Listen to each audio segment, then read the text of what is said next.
বিসমিল্লাহির রহমানির রহিম। প্রিয় শিক্ষার্থীবৃন্দ, আসসালামু আলাইকুম। আশা করি তোমরা ভালো আছো। আমি ভালো আছি আলহামদুলিল্লাহ। আজকে নতুন আরেকটা ভিডিও নিয়ে উপস্থিত হলাম এবং আজকের ভিডিওতে আমি আলোচনা করব রসায়ন দ্বিতীয় পত্রের চতুর্থ অধ্যায় অর্থাৎ তড়িৎ রসায়নের একটি গুরুত্বপূর্ণ টপিক। সেটা হচ্ছে যে কোনো একটি কোষ বিক্রিয়ার সদস্যভাবে ঘটার শর্ত নিয়ে এবং কোনো পাত্রে কোনো একটা দ্রবণ রাখা যাবে কি না এই বিষয় নিয়ে। এটা আমাদের এইচএসসি রসায়নের জন্য খুবই গুরুত্বপূর্ণ। আশা করি তোমরা খুব মনোযোগীভাবে এবং সুন্দরভাবে ভিডিও চালিয়ে যাবা। তো প্রিয় শিক্ষার্থীবৃন্দ, আমাদের একটা প্রশ্ন আমরা দেখতে পাচ্ছি যে এখানে দেওয়া আছে যে জিঙ্ক পাত্র, এই পাত্রের মধ্যে কপার সালফেট দ্রবণ রাখা যাবে কি না এবং এই জিনিসগুলো দেওয়া আছে। তো এই প্রশ্নটা আলোচনার পূর্বে আমরা চলে যাই কোনো একটা বিক্রিয়ার স্বতঃস্ফূর্তভাবে ঘটার শর্তটা কি। কোনো একটা বিক্রিয়ার স্বতঃস্ফূর্তভাবে ঘটার শর্ত হচ্ছে যে যদি ই সেলের মান অর্থাৎ ইলেকট্রোমোটিভ ফোর্সের মান শূন্যের চেয়ে বড় হয় তাহলে কোনো একটা বিক্রিয়া স্বতঃস্ফূর্তভাবে ঘটবে। তাহলে কোনো বিক্রিয়ার স্বতঃস্ফূর্তভাবে ঘটার শর্ত কি?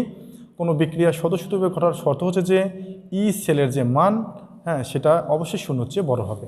তো ই সেলের মান শূন্যের চেয়ে যদি বড় হয় তাহলে বিক্রিয়া স্বতঃস্ফূর্তভাবে ঘটবে। তো প্রিয় শিক্ষার্থীবৃন্দু, যদি ই সেলের মান শূন্যের চেয়ে বড় হয় তাহলে বিক্রিয়া স্বতঃস্ফূর্তভাবে ঘটবে, কিন্তু যদি ই সেলের মান শূন্যের চেয়ে কম হয় তাহলে বিক্রিয়া ঘটবে না। কেমন? এটা হচ্ছে একটা বিক্রিয়া স্বতঃস্ফূর্তভাবে ঘটার শর্ত।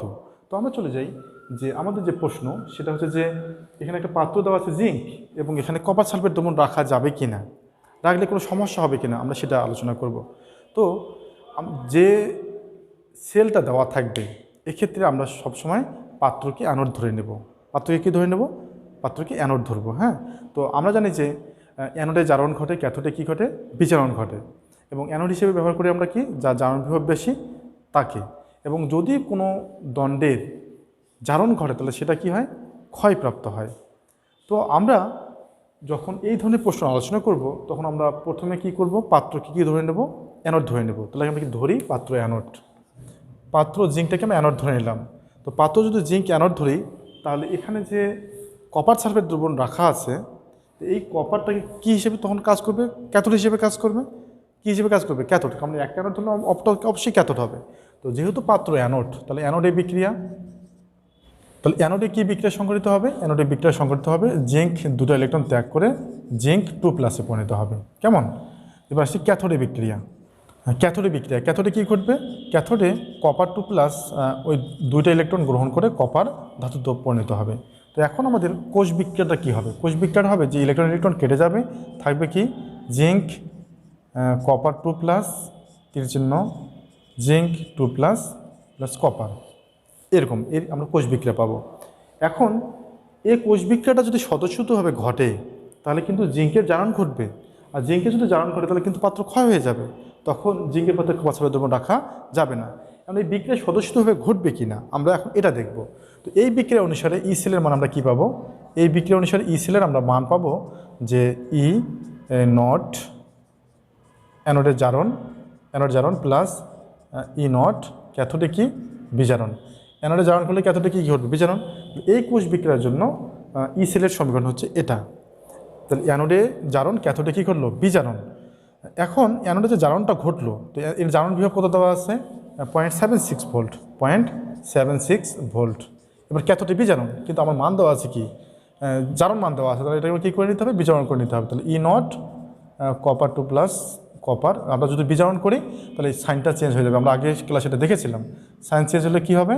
0.34 ভোল্ট হবে। তাহলে এখানে আমরা কী দিলাম? 0.34 ভোল্ট।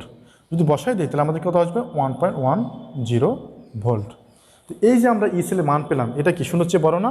ই সেলের মান শূন্যের চেয়ে বড়। তাহলে ই সেলের মান শূন্যের চেয়ে বড়। যেহেতু ই সেলের মান শূন্যের চেয়ে বড় সুতরাং বিক্রিয়া স্বতঃস্ফূর্তভাবে ঘটবে, অর্থাৎ অ্যানোড হিসেবে জিঙ্কের জারণ ঘটবে এবং সে ক্ষয়প্রাপ্ত হবে। তো জিঙ্কের যদি জারণ ঘটে তাহলে কি? জিঙ্ক ক্ষয়প্রাপ্ত হবে, অর্থাৎ এই যে পাত্রটা এই পাত্রটা ক্ষয় হতে থাকবে ধীরে ধীরে এবং জিঙ্ক আয়ন হিসেবে দ্রবণে চলে আসবে। জিঙ্ক আয়ন হিসেবে দ্রবণে চলে আসবে এবং এই পাত্রটা একসময় ছিদ্র হয়ে যাবে। পাত্র যদি ছিদ্র হয়ে যায় তাহলে তো সেখানে আমরা কপার সালফেট দ্রবণ রাখতে পারবো না, কারণ পাত্র ছিদ্র হয়ে কপার সালফেট বাইরে হয়ে চলে আসবে। তো প্রিয় শিক্ষার্থীবৃন্দ, আমরা দেখতে পেলাম যে কিভাবে কোনো পাত্রে কোনো দ্রবণ রাখা যাবে কি না। তাহলে আমরা আরেকবার প্রথম থেকে ক্লিয়ার হয়ে নেই যে আমাকে পাত্র অ্যানোড ধরতে হবে। পাত্রকে অ্যানোড যদি ধরি তাহলে অ্যানোডে জারণ ঘটবে, ক্যাথোডে বিজারণ ঘটবে। আমরা একটা কী পাবো? কোষ বিক্রিয়া পাবো। এই কোষ বিক্রিয়া থেকে ইসেল নির্ণয়ের একটা সমীকরণ পাবো। আমরা ইসেল বের করবো। ইসেল বের করে দেখলাম যে এর মানটা কি শূন্যের চেয়ে বড়। যদি ইসেলের মান শূন্যের চেয়ে বড় হয় তাহলে বিক্রিয়া স্বতঃস্ফূর্ত হয়ে ঘটবে, অর্থাৎ জিঙ্কে জারণ ঘটবে। আমরা জানি যা জারণ ঘটে সেটি কি হয়, ইলেকট্রন ত্যাগ করে জিঙ্ক আয়নে পরিণত হবে এবং সেটি ক্ষয়প্রাপ্ত হবে। সুতরাং জিঙ্ক পাত্রে কপার সালফেট দ্রবণ রাখা যাবে না। কেমন? তো প্রিয় শিক্ষার্থীবৃন্দ, আমরা আর একটা উদাহরণ দেখে নেই, তাহলে আমাদের জিনিসটা আরও ক্লিয়ার হবে। প্রিয় শিক্ষার্থীবৃন্দ, এখানে আর একটা উদ্দীপক দেওয়া আছে। এখানে পাত্রটা কপার এবং এখানে রাখা আছে জিঙ্ক সালফেট। এখন প্রশ্ন হচ্ছে যে এই কপার পাত্রে জিঙ্ক সালফেট দ্রবণ রাখা যাবে কি না। তাহলে প্রশ্নটা কি, যে কপার পাত্রে জিঙ্ক সালফেট দ্রবণ রাখা যাবে কি না। তো সেক্ষেত্রে তোমাদের আমি প্রথমে বললাম যে আমাদের পাত্রটাকে কি ধরে নিতে হবে, অ্যানোড ধরে নিতে হবে। তো আমরা কি তাহলে ধরি পাত্র অ্যানোড, তাহলে কি ধরি কপার পাত্র অ্যানোড।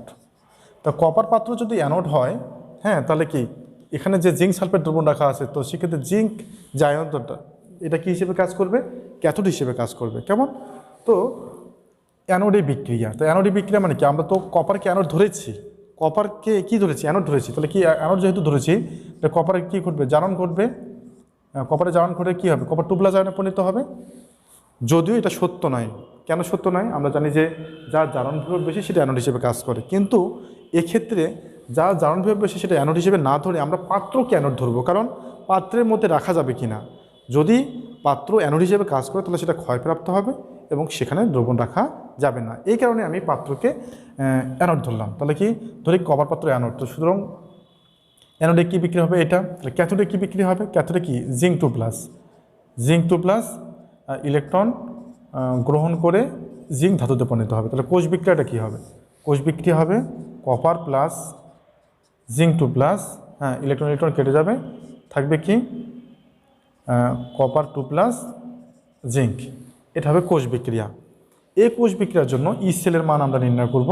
ই সেলের মানটা কি আসবে, ই সেল সমান অ্যানোডে জারণ। তাহলে অ্যানোডে কী ঘটবে, জারণ করবে। তাহলে কপার থেকে কপার 2+ অ্যানোডে জারণ, প্লাস ক্যাথোডে কী ঘটাবো, বিজারণ। ক্যাথোডে কী বিজারণ ঘটলো, যে জিঙ্ক 2+ ইলেকট্রন গ্রহণ করে জিঙ্ক ধাতুতে পরিণত হলো।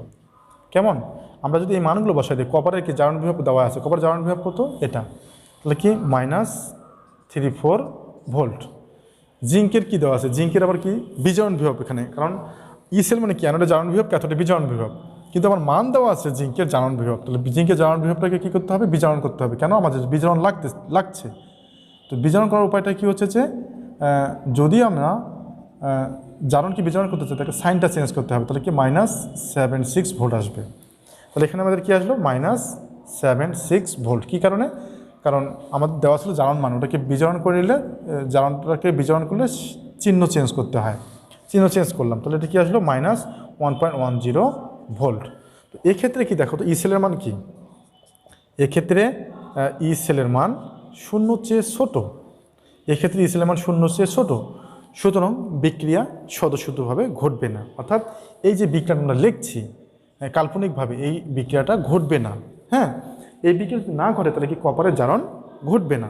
যেহেতু আমরা কপার পাত্রকে অ্যানোড ধরছি, কিন্তু কপার পাত্রকে অ্যানোড ধরার ফলেও কপারে কী ঘটলো না, জারণ ঘটলো না।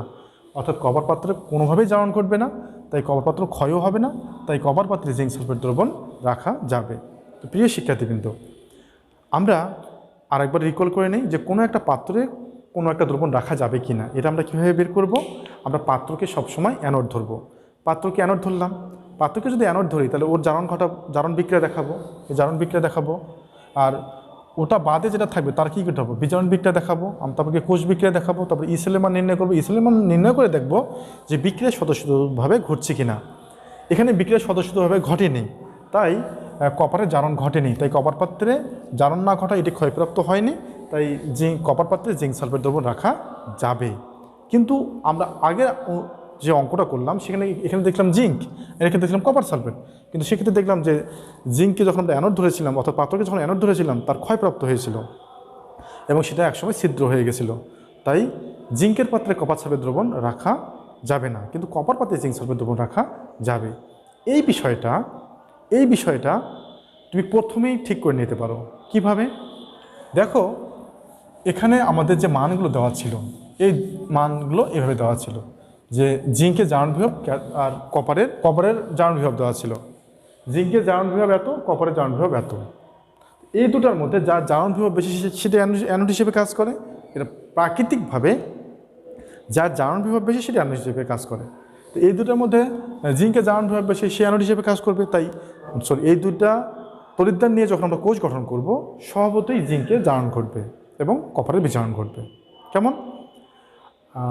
তাহলে আমরা বুঝতেই পারলাম যে যেহেতু জিঙ্কে জারণ ঘটবে, তাই জিঙ্ক পাত্রে অবশ্যই কপার সালফেট দ্রবণ রাখা যাবে না। আবার কপার পাত্রে যদি জিঙ্ক সালফেট দ্রবণ রাখি, তো এর তো কি জারণ বিভব কম। এর জারণ বিভব কম হওয়ার কারণে এটি ক্যাথোড হিসেবে কাজ করবে। অতএব ক্যাথোড হিসেবে কাজ করার কারণে এটা কখনোই জারণ ঘটবে না। তাই কপার পাত্রে জিঙ্ক সালফেট দ্রবণ রাখা যাবে। প্রিয় শিক্ষার্থীবৃন্দ, একটা অঙ্ক বারবার প্র্যাকটিস করো এবং বইয়ের বাকি অঙ্কগুলো করো, তোমার সবগুলো প্রবলেম সলভ হয়ে যাবে। আগামী ভিডিও দেখার আমন্ত্রণ রইল। কেমন? আসসালামু আলাইকুম।